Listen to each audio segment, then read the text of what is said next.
गौर फरमाइएगा, अपना टॉपिक है sales of goods on approval और रिटर्न बेसिस, विक्रय वापसी की शर्त पर माल का विक्रय। ठीक है, सबसे पहला मेरा क्वेश्चन है बेटा कि सेल्स की एंट्री क्या है? Goods sold to Pyarelal, entry क्या होगी?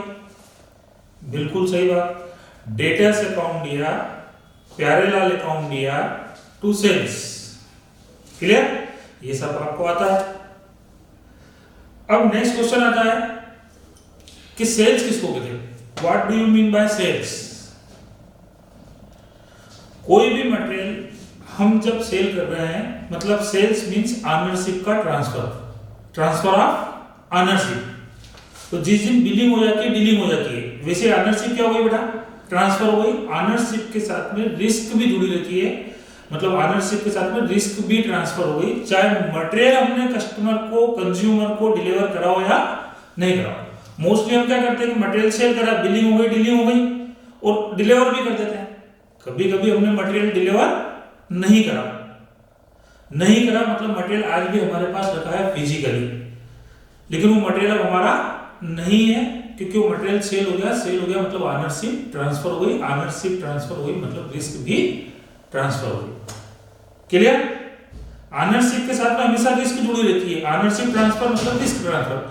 अब एक कस्टमर मेरे यहाँ से मटेरियल लेके गया, सेल हो गई, बिलिंग हो गई, डीलिंग हो गई, हो सकता है पेमेंट आ गया हो या ना आया, लेकिन वो मटेरियल लेके गया कि सर मैं आपसे कल उठा के ले जाऊंगा, मटेरियल की डिलीवरी कल ले लूंगा, आज आपके यहाँ पड़ा दे दो।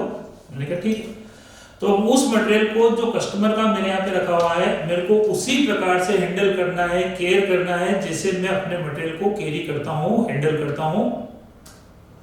सपोज करो कि वो मटेरियल मेरे यहाँ रखा था, मेरा मटेरियल 10 लाख का था, कस्टमर का भी मटेरियल 1 लाख रुपए का रखा हुआ था, और वो मटेरियल रात को मेरे यहाँ से चोरी हो गया। कुल मटेरियल का लॉस हुआ है 10 + 1 11। तो वो 11 का लॉस कौन बियर करेगा? डेफिनेटली इसमें 1 लाख रुपए का मटेरियल किसका था? कस्टमर का। मेरा मटेरियल कितने का था? 10 लाख का। तो 10 लाख के लॉस को मैं बियर करूंगा और 1 लाख के लॉस को कस्टमर बियर करेगा, क्योंकि वो उसकी रिस्क पे मेरे यहाँ पे रखा हुआ था। बस मेरे यहाँ पे कोई व्यक्ति का मटेरियल, किसी कस्टमर का मटेरियल रखा है, तो बस मेरे को एक ही चीज ध्यान रखना है कि मेरे को उसी मटेरियल को उसी हिसाब से कैरी करना है, हैंडल करना है, जैसे मैं अपने मटेरियल को रखता हूँ, क्योंकि सामने वाले की अमानत मेरे यहाँ रखी। मेरी लापरवाही के कारण यदि कोई लॉस होता है तो फिर उस लॉस को मेरे को बियर करना पड़ेगा। कुछ व्यापारी होते हैं जो कस्टमर को माल बेचते हैं कि भैया पसंद आए तो लेके जा, नहीं तो कोई बात नहीं। कुछ व्यापारी ऐसे भी होते हैं जो गिर पड़ के माल बेचना ही चाहते हैं, अपने कस्टमर को माल दे देते हैं कि भैया ये ले जा, पसंद आए तो ठीक, नहीं तो वापस दे जाना। उसी को अपन बोलते हैं विक्रय वापसी की शर्त पर माल का विक्रय, sales of goods on approval और रिटर्न बेसिस।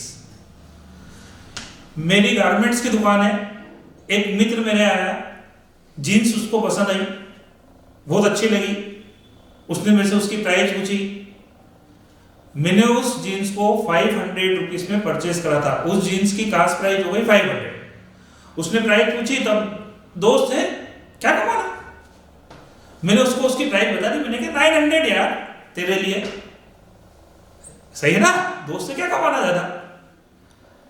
पर चूंकि मैं भी व्यापारी हूं, व्यापार करने बैठा हूं, बीवी बच्चे हैं, घर परिवार चलाना है, तो ठीक है ना। चलो, अब बात यह थी कि मैं उस मटेरियल को डिलीवर करूं, उसको पसंद भी है, लेकिन वो बड़ा दुविधा में था, सोच रहा था। तो मैं उसकी दुविधा को समझ गया। मैंने कहा यार शादीशुदा है, जीन्स खरीदने आया है, जीन्स तो क्या अपनी पसंद से रुमाल नहीं खरीद सकता। मैंने उसको बोला कि यार तू ले जा, पसंद आए तो ठीक, नहीं तो वापस दे जाना। तो हमारे सामने 3 क्वेश्चन आते हैं। क्या मैंने जैसे ही उस मटेरियल को डिलीवर करा, क्या वो सेल्स है या नहीं? तो वो सेल्स नहीं है। तो वो सेल्स कब मानी जाएगी? जब उसकी तरफ से मेरे को अप्रूवल मिलेगी, जब वो उस गुड्स को अप्रूव कर देगा। तो अब अप्रूव कब माना जाएगा? जिस दिन अप्रूव उस दिन से। तो 3 सिचुएशन हमारे सामने आती है। नंबर 1, या तो वो खुद आके मेरे को बोल दे कि मैंने जीन्स रख ली है, या वो मेरे को व्हाट्सएप कर दे, मैसेज कर दे, किसी भी तरीके से वो मेरे पास मैसेज पहुंचा दे कि भैया ये मेरे को पसंद है, मैंने रख ली है। रख ली मतलब अप्रूव, उसकी तरफ से स्वीकृति मिल गई, ठीक है ना।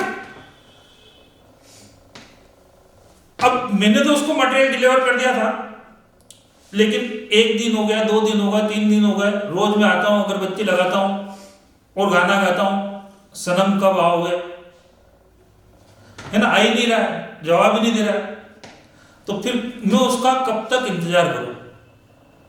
कितने टाइम तक मैं उसका वेट करूं? तो हमारे यहाँ पे एक एक्ट बना हुआ बेटा, सेल्स ऑफ गुड्स एक्ट 1930। इसमें लिखा गया है रीजनेबल टाइम। क्या बेटे? Reasonable time. मैंने वो जींस उसको देते समय क्लियर कर दिया था कि भैया ये ले जा, नहीं पसंद आए तो 7 दिन में मेरे को वापस कर दे। कितने दिन में? Within 7 days. 7 दिन निकल गए तो वो अप्रूव्ड मान लिया जाएगा। अप्रूव्ड मान लिया जाएगा मतलब सेल, खत्म बात। अब 7 दिन के बाद में वो रिटर्न भी लेके आएगा तो मैं नहीं लूंगा, क्योंकि मैंने टर्म्स कंडीशन क्लियर कर दी थी कि आपको पसंद नहीं आए तो विदिन 7 डेज मेरे को मेरा मटेरियल रिटर्न कर जाना, कोई जबरदस्ती नहीं। अब सेकंड पॉइंट ये आता है कि यदि टाइम डिसाइड नहीं करा था तो सेल्स ऑफ गुड्स एक्ट के अंतर्गत लिखा हुआ है रीजनेबल टाइम, और रीजनेबल टाइम की कोई डेफिनेशन नहीं होती है। वो 1 घंटा हो सकता है, 1 दिन हो सकता है, 1 महीना भी हो सकता है। जैसे जीन्स है, वो 10 दिन में भी दे जाएगा तो मैं वापस ले लूंगा, 15 दिन में भी वापस ले लूंगा, क्योंकि कोई खराब होने वाली चीज नहीं है। तो वहां रीजनेबल टाइम हम 10-15 दिन, 1 महीना भी इवन कंसिडर कर सकते हैं। मान लो कि मैं होलसेलर हूं, फ्रूट्स डीलर हूं, मैं छोटे वेंडर्स को फ्रूट्स देता हूं, क्या ले जाओ, बिक जाए तो ठीक, नहीं तो मैं वापस ले लूंगा। तो वो ले जाते हैं, बिक जाए तो ठीक, शाम को पैसे ले जाते हैं, नहीं तो मेरे को माल रिटर्न कर जाते हैं शाम को। मतलब अगर उनके यहाँ वो फ्रूट्स नहीं बिक रहे हैं तो मेरे को सेम डे रिटर्न कर जाए, ताकि मैं उस गुड्स को किसी अदर वेंडर्स को सप्लाई कर सकूं, दे सकूं। ऐसा नहीं कि वो 4 दिन बाद आ रहा है कि भैया ये आम लेके गया था, नहीं बिके, 4 दिन हो गए, अब 4 दिन बाद तो आम की हालत क्या हो जाएगी बेटा? खराब हो जाएगी। तो वो गुड्स का नेचर ऐसा नहीं कि बस 1 दिन। कुछ मटेरियल ऐसे भी होते हैं जो 2-4 घंटे में खराब होते हैं। जैसे मेरी दूध की दुकान है, रिटेल में हम दूध सेल करते हैं, मार्केट में हमारे आसपास और दूध वाले भी हैं। मेरे यहाँ रोज 1000 लीटर दूध आता है और बिक जाता है। सुबह 5 बजे आ जाता है, 6, 7, 8, 9 बजे तक बिक जाता है। अब आज की बात है, 1000 लीटर दूध में से 500 लीटर भी दूध नहीं बिका। मैं बैठा हुआ था, मैं मोहल्ले के दूसरी दुकान के पे गया, उसके यहाँ देखा तो उसके यहाँ तो माल ही खत्म। मैंने पूछा भैया तो क्या ग्राहकी हुई यार? मैंने कहा सारे कस्टमर आज से नहीं आ गए। चूंकि हमारे रिलेशन अच्छे हैं तो मैंने उससे बोला कि यार मेरे यहाँ 500 लीटर पड़ा हुआ है, मैं तेरे यहाँ भेज देता हूँ 300 लीटर, बिक जाए तो ठीक, तो मेरे को वापस दे देना। हम ऐसा कर लेते थे, ये हमारी अंडरस्टैंडिंग है। अब मैं उसको डिलीवर करके आ गया, तो अब यदि वो 300 लीटर दूध उसके यहाँ सेल हो जाता है तो वो मेरे को अमाउंट पे कर ही देगा, और नहीं तो वो मेरे को, तो वो रिटर्न कब तक करेगा? ऐसा नहीं कि वो 3 बजे दोपहर में आके बोल रहा है कि यार आपका दूध नहीं बिका, 100 लीटर बच गया, रखो वापस। तो अब 3 बजे तक तो दूध की हालत क्या होगी? खराब हो जाएगा, फट जाएगा। तो डेफिनेटली यहाँ रीजनेबल टाइम का मतलब हो गया कि अगर मैंने उसको सुबह 7 बजे मटेरियल डिलीवर करा था, अगर उसके यहाँ नहीं बिक रहा है तो वो 8, साढ़े 8, 9 बजे तक मुझे इन्फॉर्म कर दे और यह दूध वो रिटर्न कर दे, ताकि मैं उसको फ्रीजर में रखना है, गर्म करना है, दही जमाना है, जो करना हो मेरी प्रॉब्लम है। मतलब यहाँ रीजनेबल टाइम हो गया बेटा 1 और 2 आवर्स।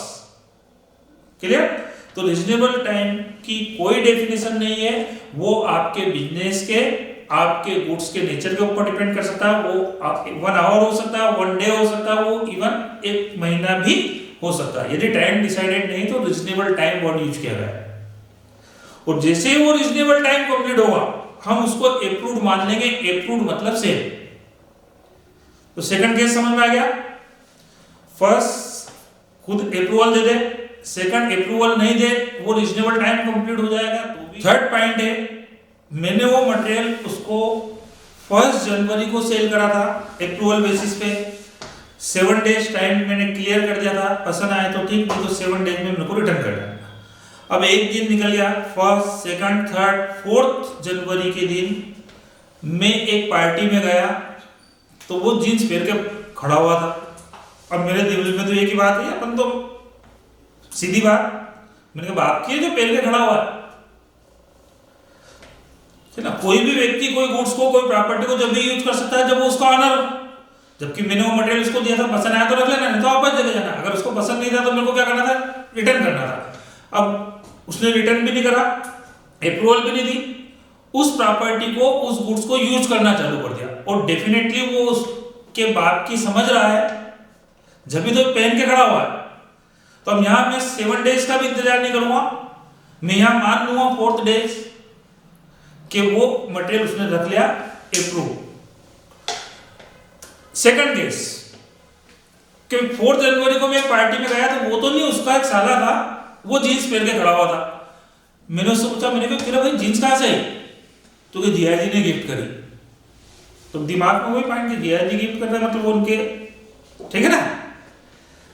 तो डेफिनेटली जिया जी ने गिफ्ट करी। वो कब कर सकते थे गिफ्ट? जब वो उनके ऑनरशिप में, कोई भी व्यक्ति कोई प्रॉपर्टी का यूज जब भी कर सकता है वो जब उसकी हो, जब वो किसी और को गिफ्ट ट्रांसफर जब भी कर सकता है वो जब उसकी ऑनरशिप में हो, या वो किसी को सेल जब भी कर सकता है जब वो उसकी ऑनरशिप में हो, या वो सेल करने का एग्रीमेंट जब भी कर सकता है जब वो उसके ऑनरशिप में। मतलब ऐसा कोई वो इवेंट करे, ऐसी कोई वो हरकत करे जिससे हमको ऐसा प्रतीत हो, ऐसा लगे कि यार ये तो डेफिनेटली इसका मतलब उसने उस गुड्स पे अपनी ऑनरशिप क्लेम कर दी मतलब अप्रूव। तो ये 3 सिचुएशन बनी बेटा अपन ने देखी कि वो जिस दिन अप्रूव होगी उस दिन वो सेल मानी जाएगी। अप्रूवल मिल जाए तो अप्रूव, रीजनेबल टाइम जो भी डिसाइडेड था या नहीं था तो रीजनेबल टाइम कंप्लीट हो जाए तो वो अप्रूव, या फिर ना अप्रूव हुआ, ना रिटर्न आया, ना रीजनेबल टाइम कंप्लीट हुआ, लेकिन सामने वाला उस पर अपनी ऑनरशिप क्लेम कर रहा है तो वो अप्रूव मान लिया जाएगा। अप्रूव मान लिया जाएगा मतलब वो सेल और उसकी अकाउंटिंग जो भी करना होगी वो हम कर सकते हैं। क्लियर?